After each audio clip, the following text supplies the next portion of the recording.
Hola, bienvenidos al capítulo 5 de Tengo Algo para Decir. Y ustedes saben que uno de los motivos por los que hago este podcast es porque no aguanto, no soporto, no tolero no concretar las ideas que me aparecen en la cabeza. Y a veces no solo me aparecen ideas, a veces me aparecen canciones y soy atrevida. Entonces llamo a mis amigos músicos y les pido que le pongan música a esa canción que se me ocurrió. Así que ahora tengo jingle. ¿Lo quieren escuchar? Ahora va. Quiero escuchar y escuchar y escuchar el arte de conversar y pasarla genial. Tengo algo para decir, el podcast se llama así y lo quiero compartir. ¡Ja, ja! Y esto comienza en 3, 2, 1, aire. ¿Qué les pareció? ¿Es un papelón el jingle? Díganme la verdad. Está bien, bueno, ya está, es el que hay ahora. No sé, a mí me parece muy lindo. Y le mando un beso a Emiliano Benjamín, que fue el que hizo la música, que la música es hermosa. Les quiero contar de qué va el episodio de hoy. Voy a estar charlando con una amiga, con Vale San Pedro, que la conocí allá por el 99. Yo tenía 20, 21 años y estaba muy perdida vocacionalmente. Había terminado el secundario, hacía 3, 4 años. ¿Sí? 2 o 3, bueno, no sé. Había terminado el secundario y me estaba anotando en un montón de carreras en la UBA, le estaba haciendo perder plata al Estado porque me anotaba en cualquiera. Y estaba perdida, de verdad, no sabía qué iba a hacer con mi vida laboral, con mi vida profesional. Y recuerdo una tarde estar caminando por el Parque Centenario con mi amiga Ariana. Llovía, para ponerlos en contexto, estaba un poco embarrado el pasto. Y yo le decía, no sé, Ariana, no sé qué estudiar, no sé qué hacer. Y en un momento tuve así como una iluminación y le dije, ¿sabes lo que a mí me gusta? ¿Sabes lo que siempre me gustó? La radio. Quiero estudiar para ser locutora de radio. Y Ariana se reentusiasmó y me dijo, ¡ay, vayamos a averiguar una radio! Y ahí nos fuimos las dos corriendo como dos locas a Radio La Tribu, que era la más cercana al Parque Centenario, y pedimos hablar con los conductores del programa de ese momento, y ahí aparece en escena Valeria San Pedro, que me dijo, mirá, yo no soy locutora, pero no sé, anda al ISER, al COSAL, son los dos lugares donde se estudia locución, y lo hice, fui al ISER, entré al ISER, fue difícil, no fue fácil. Pero el primer día de clases, ¿quién era mi compañera? Valeria San Pedro. Parece que la inspiré, la motivé y ella también se terminó anotando y entrando y nos hicimos muy amigas. Al principio no tanto, porque al principio es una chica que parece mala onda, pero después te das cuenta que es una persona entrañable y nos juntamos a charlar un rato. Hola, Vale, ¿cómo andás? Mira, hoy no puedo almorzar porque justo te iba a comentar que empecé a grabar unos podcasts y de hecho quería grabar uno con vos, así que contame si podés de repente el viernes, así comemos y lo grabamos también. Dale, venite a mi casa. Hola, Vale, sí, voy a las 3, ¿te parece? ¿Qué haces? Ahora me acabo de liberar, nunca sé, viste, dónde me libero y qué sé yo, pero al final estaba en el Obelisco, mi último destino, así que estoy yendo para allá. Voy a comer algo y me quedo ahí. Digo por si te desocupás antes o querés venir antes, que yo ya voy a estar, eso digo. Vale, si podés prepárate una microhistoria, así te pido que la leas y ya la tenés más o menos preparada. Yo ahora salgo para tu casa.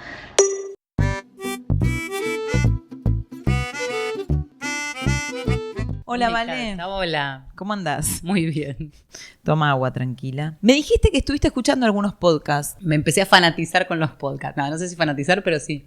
Empecé a escuchar y me gustó mucho el formato de encontrar a demanda, y además me pasa algo con los podcasts, que no sé si es este caso, que queda despojado de todo. ¿Viste el programa de radio? Hola, ¿qué tal? Bienvenido. Toda una cosa que hay 2 minutos que sacás. Y acá arranca directo, o la entrevista, o estoy escuchando algo de ficción. Sí, el de Esteban Menis, Humanos. Ese no es ficción, ese es entrevistas. Porque yo el que escuché sí era ficción. Era como algo guionado. Los de Anfibia me gustan mucho. Sí. Y escuché también la ficción, que al menos se vende como la primera ficción que se hizo en podcast, que es la que hizo Flor Halfon. Esa es la de también. Esa no es Humanos, sí, pero. Esteban Menis y Flor Halfon. Ah, no sabía que era Esteban Menis, sí. Mira.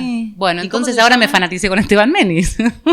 Bueno, Vale, me gusta mucho la autopresentación. Soy Valeria San Pedro. Claro, te presentás a qué te dedicás y soy periodista. uno dice quién sos y es como tanto más abarcativo de a qué te dedicas. Pero soy periodista, soy madre, soy persona y tengo un montón de intereses, pero... Y sos periodista y me da como que sos de esas periodistas que desde que iban al jardín querían ser periodistas, ¿o no? Nunca tuve ambiciones a largo plazo, con lo cual no es que me lo prefiguraba como una idea y una cosa que tenía que seguir. Sí recuerdo, si hago el camino inverso, que de chiquita... En la primaria jugaba a hacer radio con un grabadorcito, con la revista Anteojito y Trapito, y entonces leía cosas, hacía como un pasando revista Anteojito, una cosa así.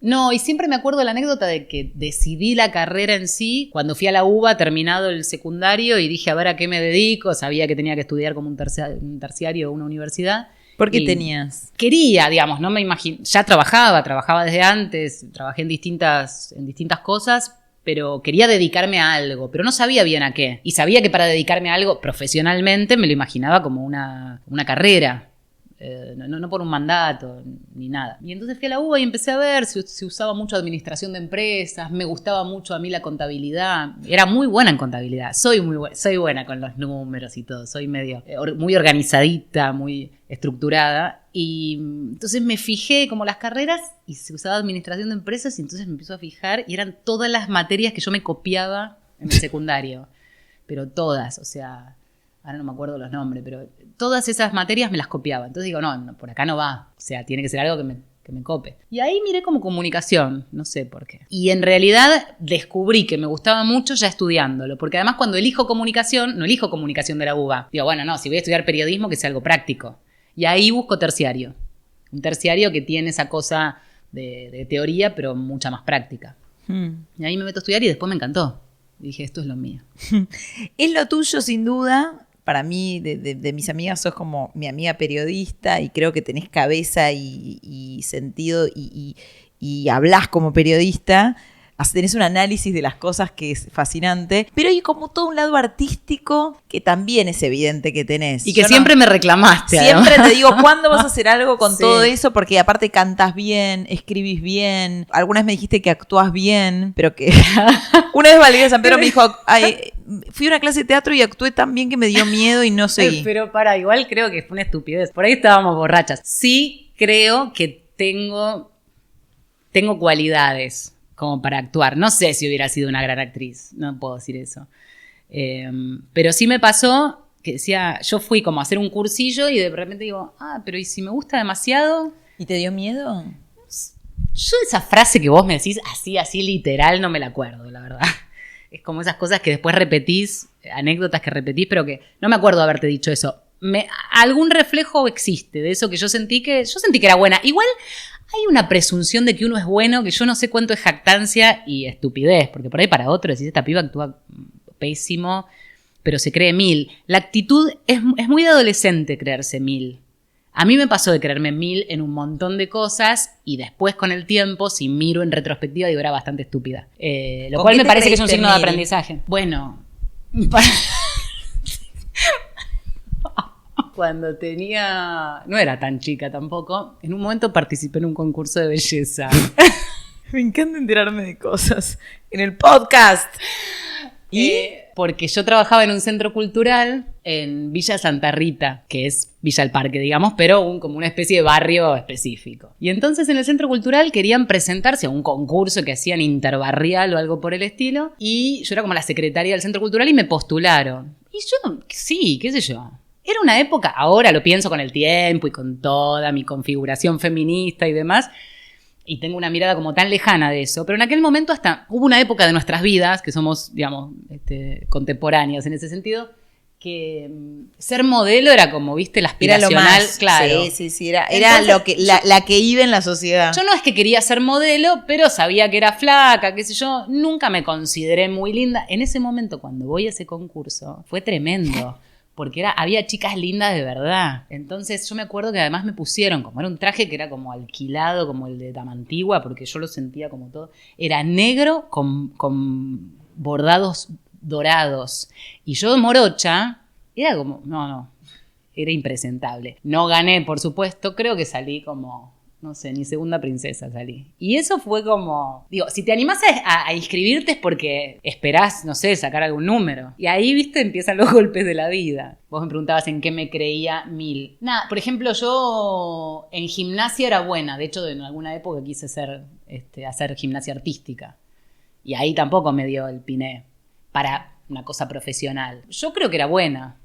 Qué sé yo, después hay que comparar. Me parece que igual la cuestión de la actitud es importante. Y la actitud la tenés si te crees... No, la actitud, algo. yo creo que más que la actitud, porque me parece bastante ególatra o bastante vacío, ¿no? Es como de verdad confiar en uno, que creo que es lo que hace la diferencia. Cuando decís, no, de verdad yo soy bueno en esto, como hacerte cargo de un don que tenés. Que a veces esta anécdota que yo te jodo a vos de que eras muy buena actuando, te puede dar miedo un don que tenés, que decís, ay, no sé si quiero hacerme cargo de este don. Sí, si quiero dedicarme a eso, algo Sí. te puede salir bien y no querer dedicarte a esto.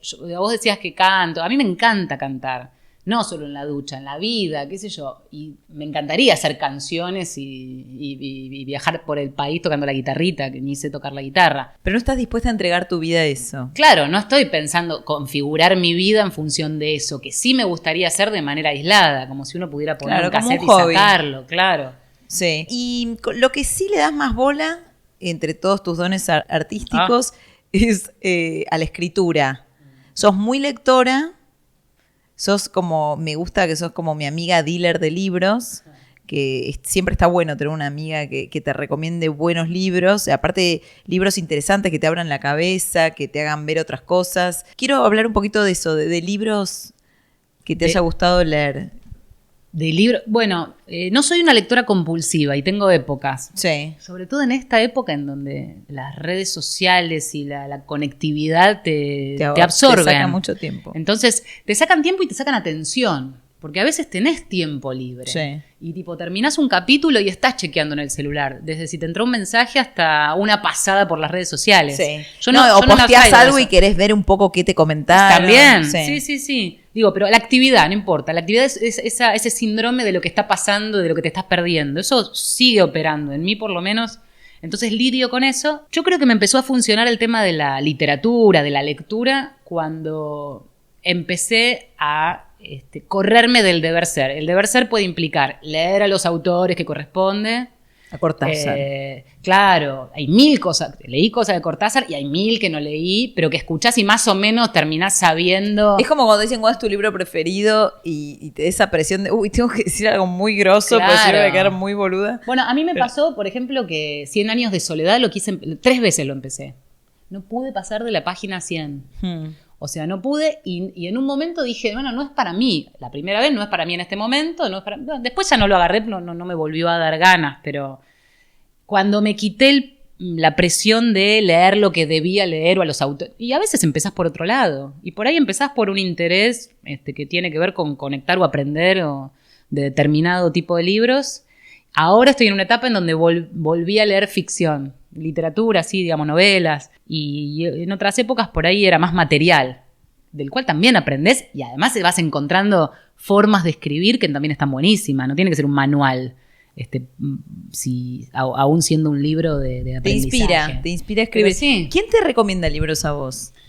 Y yo tengo también a mis amigas dealers, pero por ejemplo, bueno, Inde Pomeraniec, que además sabe y mucho Es periodista. de libros, es periodista, pero también trabajó mucho con literatura y demás, trabajó en una editorial también. A ella siempre por ahí le digo, y además le tirás un par de tips y como ya te conoce te recomienda títulos. Sí.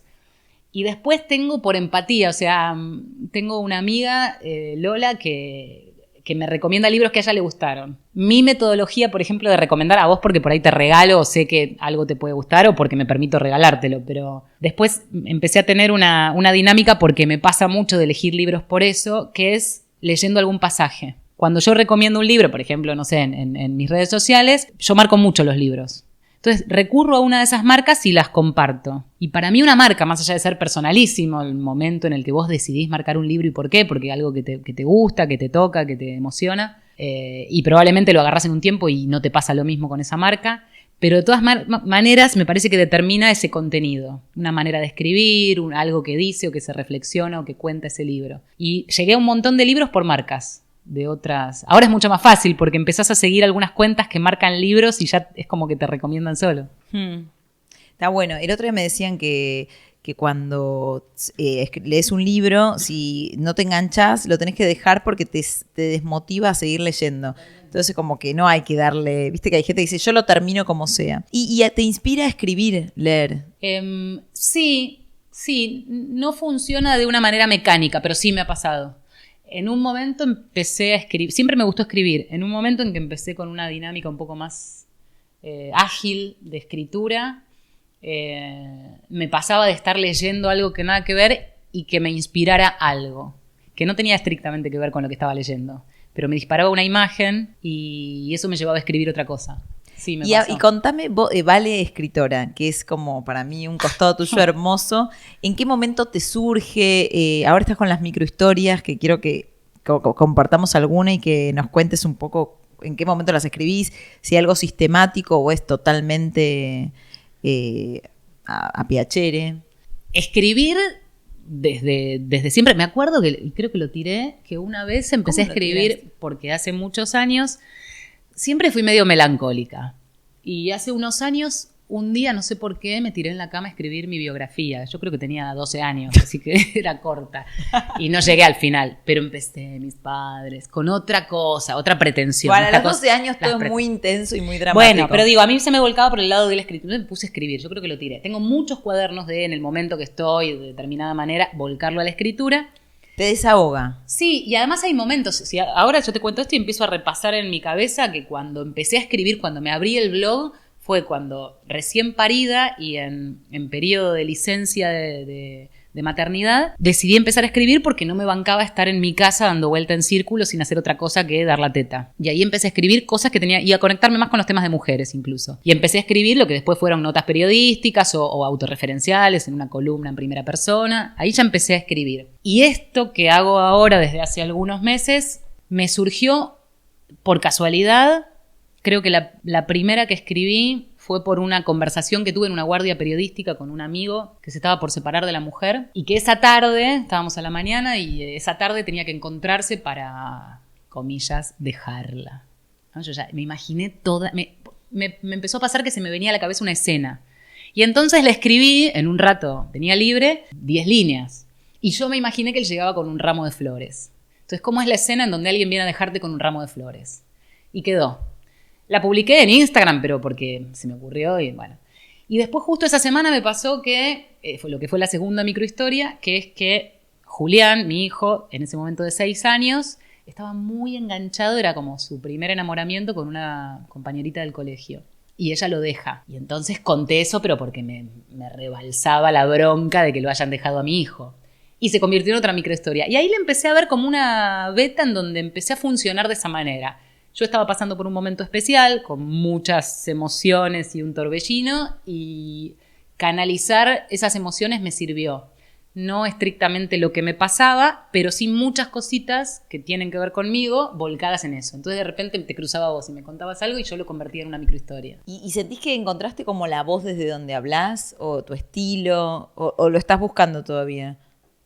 Siento que no es definitivo esto, siento que no, o sea, que no me quisiera convertir, porque ahora ya tengo muchas escritas, y no quisiera convertirme en la de las microhistorias. ¿Por qué no? Porque además te empieza a pasar, a mí cuando algo me surge no sé si de casualidad, pero que me brota. Visceral. Sí, pero además me ha pasado de estar en cualquier lado y empezar a escribirla y de sentarme a querer escribir y no poder. Y me empieza me incomoda, no me gusta algo que me surge naturalmente, convertirlo en algo que podría transformarse o en un negocio, no porque no pueda adquirir otras formas, que de hecho las estoy pensando, pero siempre que acompañen un proceso creativo natural. Ahora, últimamente, no me inspiré y de repente he escrito 3 al hilo en una tarde. Pero porque además, como no es profesional lo mío en este sentido, digo, la parte profesional la saco por otro lado, me venía de golpe la imagen. ¿Y tenés alguna para compartir? Sí. ¿Una microhistoria? Se llaman microhistorias de amor y en realidad son de amor o desamor. Hay muchas de desamor. A ver esta. Se llama Maniobras de evasión y dice así. Buscaba un amante. Una diversión de viernes a la noche, semana por medio. Amor líquido. Tragos, risas y orgasmos. Beso en la mejilla y hasta la próxima. Nada de quedarse pensando, seguir el rastro de su perfume, rememorar las caricias. En su reglamento afectivo transicional no le estaba permitido hablar de familia, sueños, ni siquiera mascotas, presente continuo, ni pasado ni futuro, y terminantemente prohibido habilitar su mundo interior. Pero el flaco la citó en un bar irlandés, todo el tiempo del mundo, una cerveza, 2, 3. La miraba a los ojos, habló de su barrio, de música, de sus laberintos emocionales. Preguntó también. Ella escuchó, asintió, refutó, se rió a carcajadas. Cuando advirtió el encantamiento, ya era tarde y necesitó besarlo con urgencia. Su boca, uff. En pleno trance sexual pensó, no quiero que me guste, no tanto. Para colmo después, se durmieron abrazados. Salió corriendo de aquel departamento. No le daban las manos para abrocharse el corpiño, juntar sus cosas, tirar todo rápido en la cartera y huir. Escaparse pronto de la necesidad de volver a verlo cuanto antes. Es espectacular. Igual, aparte es todo, es cómo escribís, cómo lo decís. Me da re bronca que no lo sistematices, porque a veces, yo te entiendo lo que decís y te estoy hablando como amiga.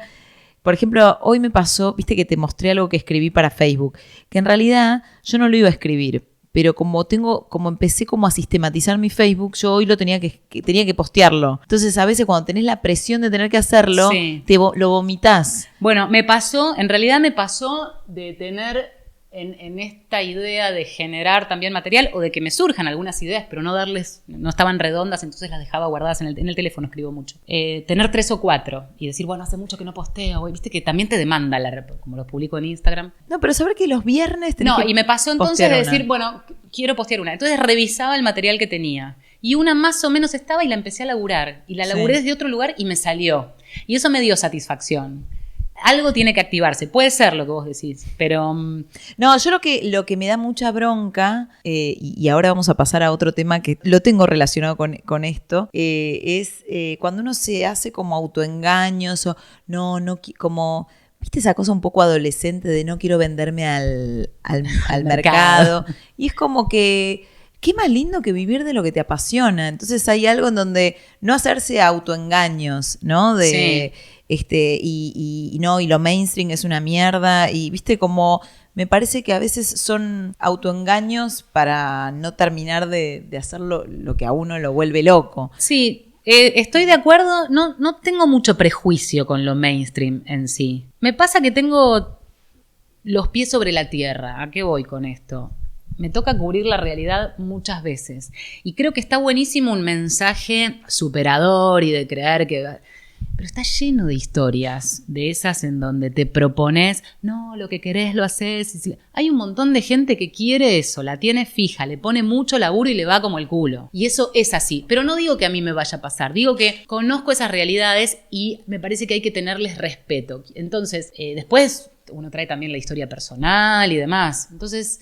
Me parece que las realidades se componen de un montón de condimentos que uno sabe y con los que va lidiando y aprendiendo, ¿no? Y estoy hablando en general porque es una charla que hemos tenido un montón de veces y respecto puntualmente de esto de venderse o no venderse, no me parece que si uno está convencido de lo que hace y que está y va para adelante está buenísimo. Y también se puede equivocar y está bien. Digo, de que a veces queremos ir como con un paso un poquito más firme también. Y no está mal según la historia de la que venís también. Sí, igual solo quiero decirte y darte el crédito de que lo de las microhistorias es espectacular.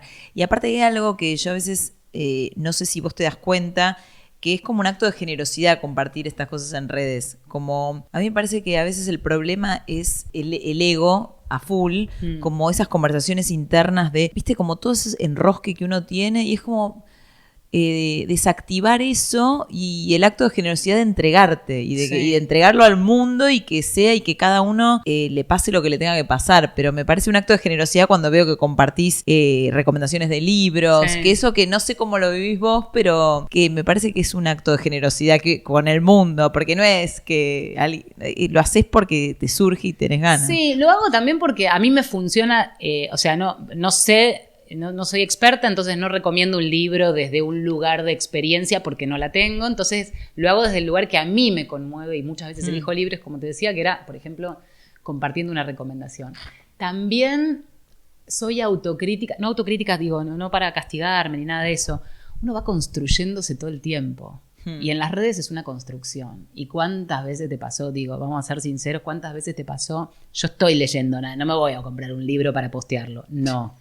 Pero ¿cuántas veces te pasó? Publiqué un chivo, publiqué una boludez cagándome de risa, la tercera va a ser un libro. Por ahí va a ser la semana que viene, pero si ya lo tengo marcado lo publico. Digo, hay generosidad y hay especulación, hay de todo. Un día estás atravesada y pero hay un poco de todo. Y me parece que tener eso en claro, por mí y por el resto del mundo que uno está todo el tiempo espiando por redes, es interesante tenerlo claro. Para mí es un tema apasionante, el de las redes, no por estar todo el tiempo, sino todo lo contrario. Tengo una mirada muy crítica y a veces te sentís como atrapada y envuelta. Entonces voy y vengo. Esa relación es medio de amor. Siempre y cuando como que no te inhiba tus pulsiones y no te inhiba que no voy a hacer esto porque van a pensar que yo, ¿viste? Y ahí es para mí cuando empieza el quilombo. Es que el quilombo cuando le pones como mucha autoridad al otro. No, eso sí, pero el problema es qué dimensión le estás dando a algo. ¿Cuántas veces estamos metidos en una situación en la cual, no sé, te habrá pasado, vas a comer algo rico, qué sé yo muchas veces me voy a comer sola, me llevo el librito, es tan lindo el lugar que elegí, que si vos me hablas de pulsión, la pulsión es sacar una foto y subirla. La segunda pulsión, a la que muchas veces le termino haciendo caso, es ¿a quién le voy a subir esto? ¿A quién le importa? Detesto cuando veo toda la gente subiendo comida. No lo voy a hacer. La foto es divina, me la quedo para mí, para mis adentros, para disfrutarla. Hay una escena... Entonces digo, no es solo la primera pulsión. A veces la primera pulsión también es engañosa. Sí. Hay una escena de Black Mirror, yo no la vi, pero vi solo el primer capítulo, que sí es algo que tampoco concuerdo, que es la mina que le saca una foto, no sé, a la torta, ponele, y después no la come ni en pedo, es para la foto, digamos. Ahí sí es cuando es para el afuera, pero si vos te estás por comer una torta espectacular, estás comiendo una torta espectacular. ¿Y para qué le sacas la foto? Y lo querés no sé. ¿Con quién lo querés compartir? Bueno, qué sé yo. Pero a mí me encanta detenerme a pensar eso. A mí me pasó un montón de veces de haber sacado la foto, estar a punto de publicarla y decir, no, ¿para qué? ¿Para quién? De hecho escribí sobre eso también. Bueno, está bien. Para mí no. Yo por lo menos trato de no darle tanta vuelta porque si no uno se queda muy paralizado si estás como analizando. Pero también demasiado. te construís. A mí me gusta pensar para qué, pero no desde el lugar, claro, de quedar paralizado, sino de cuestionar. Porque digo, la configuración de uno es a partir de un montón de cosas que te cuestionás. No te vas a clavar un puñal porque se te fue la foto y ya le pusiste send y la mandaste. Ya fue, no pasa nada. Hablo de... ¿Sabes que justo te iba a hablar del tema de las mujeres? Porque también es un tema que vos me estás diciendo que te empezó como a surgir bastante desde que fuiste mamá y te empezaste a interesar por el tema género. Pero me parece que esta conversación es mucho más de entre minas que algo muy cosa de minas. Y paso el chivo, cosa de minas, anda a verlo al teatro. No, pero esta cosa de... Yo siento que a veces los chabones tienen una cosa mucho más de, bueno, como de no enroscarse y hacer. Y entonces a mí me da miedo cuando con las mujeres empieza a ver como todo este planteo y no se avanza. Entonces, viste, quedás como empantanada en cosas que no te llevan a la acción.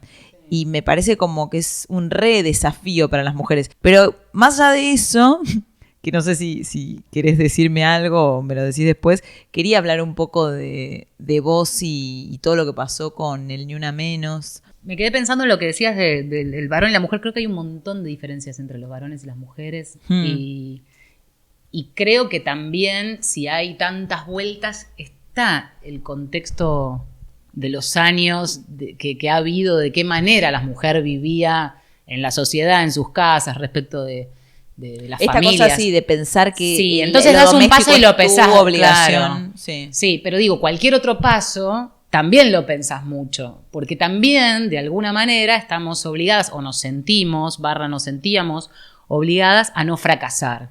Entonces, cualquier paso que das tiene un peso extra, me parece. Bueno, viste que hay estudios de que, por ejemplo, si le dan un ascenso a un tipo, el chabón, aunque no tenga el secundario completo, lo agarra. Y una mina es como, no sé si estoy preparada. Como que hay estudios concretos que porque además hablan te ves de en la esto. obligación, yo creo que por vos y por el resto de las mujeres del mundo. Porque como estamos dando pasos que son importantes y son decisivos, claro, si tu desempeño como gerenta, ahora ya está lleno de gerentas mujeres, pero digo, en su momento, las primeras gerentas, tenía que ser un desempeño de la puta madre, porque si encima lo hacías mal, dabas pie a toda esa serie de comentarios que ya sabés que se venían por default. Me parece, tampoco igual soy en socióloga. ese sentido las mujeres estábamos, creo que ahora por suerte empezó a cambiar de verdad, pero en esa cosa que no tenía salida, que era que si laburaba, si te ascendían era porque te habías garchado a alguien, si no te ascendían era porque una vez eras una forra, o sea que no había salida posible. Eso cambió mucho. Siempre eras vos el problema. Sí.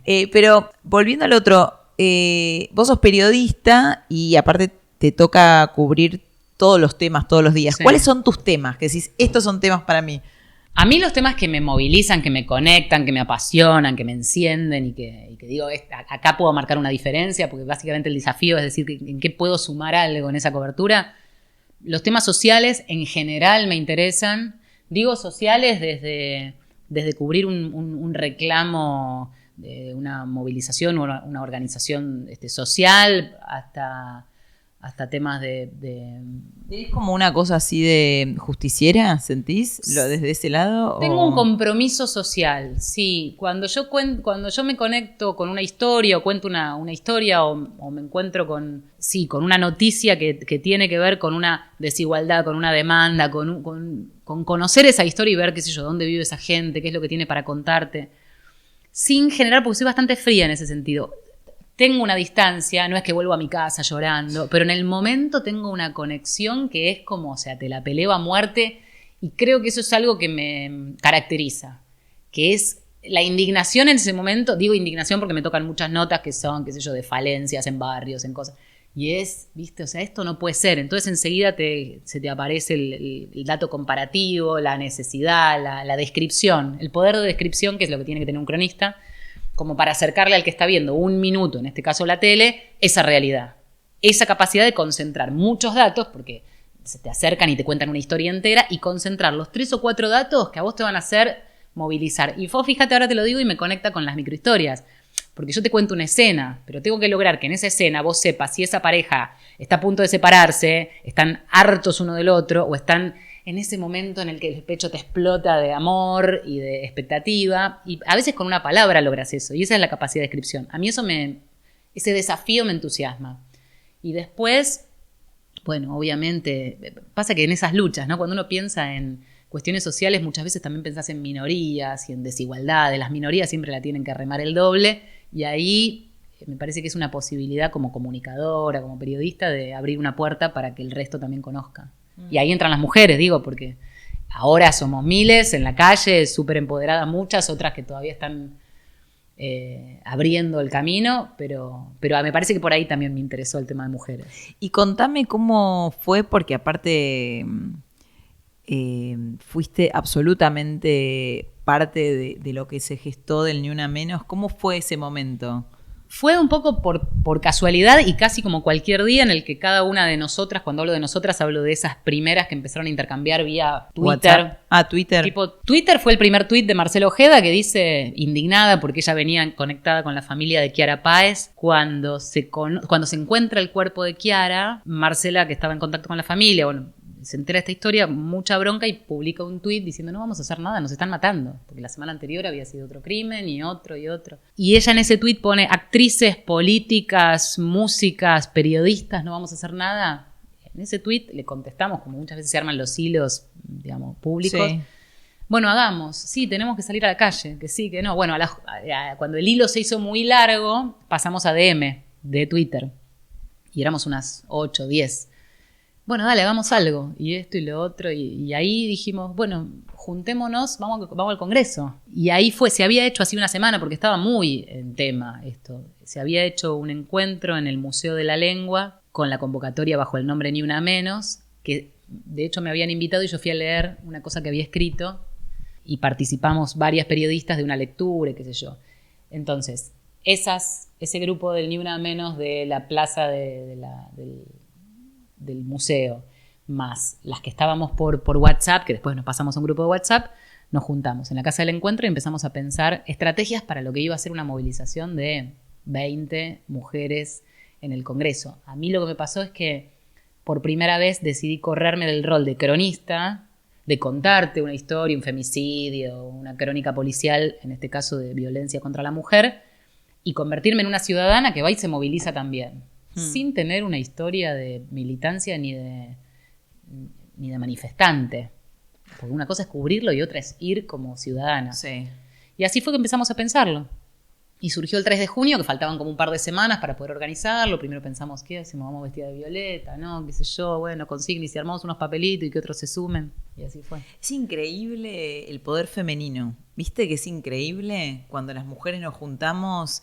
Yo lo empecé a ver, bueno, y en esas 3 semanas cómo creció, de qué manera y lo que fue después la movilización. Y sí, yo creo que esa potencia está y empezó a crecer aún más o tener más fuerza a partir de darnos cuenta todas las mujeres de lo que fue esa movilización. Fue como descubrir una potencia Total. interna. Sí. Y que es imparable, ¿no? Porque a esta altura, o sea, no te podés imaginar distintas cosas cotidianas, cómo cambiaron en los últimos años. Ojo, siempre hago la salvedad que empezamos a descubrir en este mundo militancia histórica y antecedentes de grosísimas históricas que hicieron escuela y que abrieron el camino. Lo que pasa es, me parece que la característica del Ni Una Menos 2015 fue la masividad de gente que nunca en su vida se había movilizado, de mujeres que nunca habían salido a la calle para pedir por nada y de repente estaban ahí. Hay otra, sí, es verdad. Y después, por ejemplo, una boludez, pero después empezaron a pasar cosas como si las mujeres nos empezáramos a despertar de un largo letargo. Sí. Y de repente yo me acuerdo una boludez, ¿no? Pero cuando fue el tetazo hace un par de años, que era como, claro, mis tetas son así, como uno tiene esas tetas de la publicidad y pensás que las tuyas son distintas y dices, no, las de la publicidad son distintas. Claro. ¿Viste esa cosa de las mujeres de mirarnos de otra manera entre nosotras? Y bueno, es todo como un cambio muy grande. Vale, y ahora vas a dar un curso con Marcela. Sí. Y porque creo que tiene que ver con esto de trabajar en la calle. Sí. Y también quería que me cuentes un poco de qué va a ir el curso y qué aprendiste laburando en la calle. Bueno, aprendí un montón. Lo que pasa es que uno ahora... Aprendiste que hay baños que están muy bien y otros que... No, aprendí que... que no se repone el papel higiénico en los baños. No, siempre tenés que andar con pañuelos en la cartera o no vamos a dar detalles de esas técnicas, no se van a aprender en el curso. Nos invitaron de este espacio nuevo, relativamente nuevo, que es el movimiento de Victoria De Masi y Emi Pizarro, que lo armaron porque empezaron a sentir que querían... Viste que uno empieza a criticar la profesión, las manías de la profesión, los vicios de la profesión, y de repente abrite un espacio y genera un intercambio distinto. Y es lo que empezaron a hacer ellas. Así que el grupo de gente son todos colegas que valoramos y admiramos, y nos invitaron a hacer un taller que era de eso, de cómo laburar en la calle. Armamos un programa que es muy lindo, que es...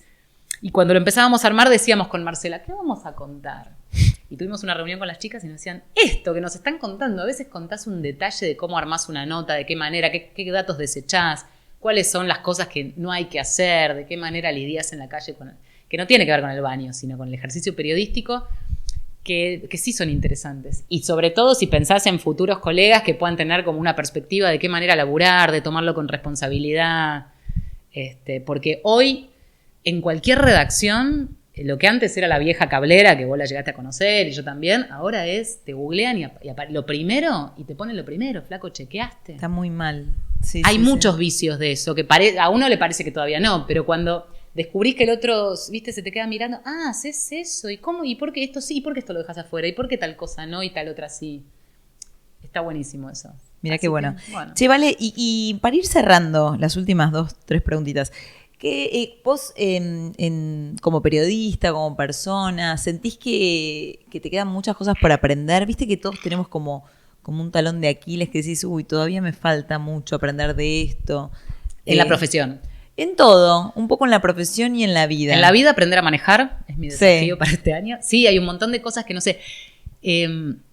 Arrancábamos hablando de cierta impunidad de los jóvenes de creerse mil. Cuando yo decía creerse mil tiene que ver con animarse a hacer cualquier cosa porque crees que la podés hacer bien. Y eso es un poco impune.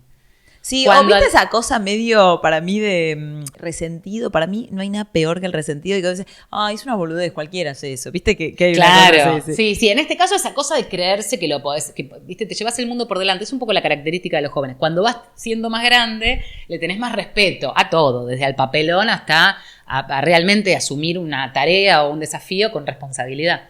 Y vas asumiendo que hay un montón de cosas que no sabés. Así que yo ahora estoy como en una... Siento que soy joven, pero que estoy como en una crisis de la edad, de empezar a tener noción del paso del tiempo. Y creo que vas eligiendo, yo al menos estoy haciendo eso, eligiendo muy bien qué cosas hacer y que me den satisfacción y que me den ganas y que eso implique un aprendizaje. Así que si tengo que hablar en términos generales es un poco eso, ir descubriendo cosas que me interesan y yendo a fondo en esas cosas que me interesan. Y las que no me interesan, tratar de dedicarles menos tiempo, menos energía, perder menos tiempo en lo que no vale la pena. Y este podcast se llama Tengo algo para decir. ¿Sentís que tenés algunas cosas que has aprendido en el último tiempo y que te gustaría compartir con el universo? Sí, creo que estaba pensando en donde más me siento hoy cómoda y contenta es en esto todo lo que hablamos que tiene que ver con la parte como más profesional, de las cosas que uno hace en la vida y que las hace con ganas. Y eso está bueno, sentir que lo que haces hoy en mi trabajo, con esto de escribir, lo hago porque como me siento cómoda y digo hasta donde quiero decir, no me guardo, o sea, me parece que, la clave sería, hoy yo hablo de mi trabajo, de lo que escribo y qué sé yo, porque es lo que yo hago en mi vida cotidiana, pero creo que terminás conforme con vos cuando podés estar tranquilo y cómodo y contento haciendo algo, que supongo que cada uno va descubriendo en qué, y no tener miedo a cambiar. Yo no creo en los grandes cambios de timón, no creo que hoy me voy a hacer, qué sé yo, aviadora, pero para mí, qué sé yo, en el último año, empezar a escribir algo que era ficción, por más que tuviera un montón de cosas, que estuviera repleto de cosas mías, pero tenía que ver con otro registro, fue un descubrimiento. El tema es ir un poco a fondo con eso. ¿Y esto que me empieza a entusiasmar? Y bueno, y es una puertita que se abre y seguir caminando e indagando por esas puertitas. Sí, hay una cosa como de escuchar esa voz interior que está bueno ir desarrollándola con los años. Porque aparte el cuerpo habla, el entusiasmo habla.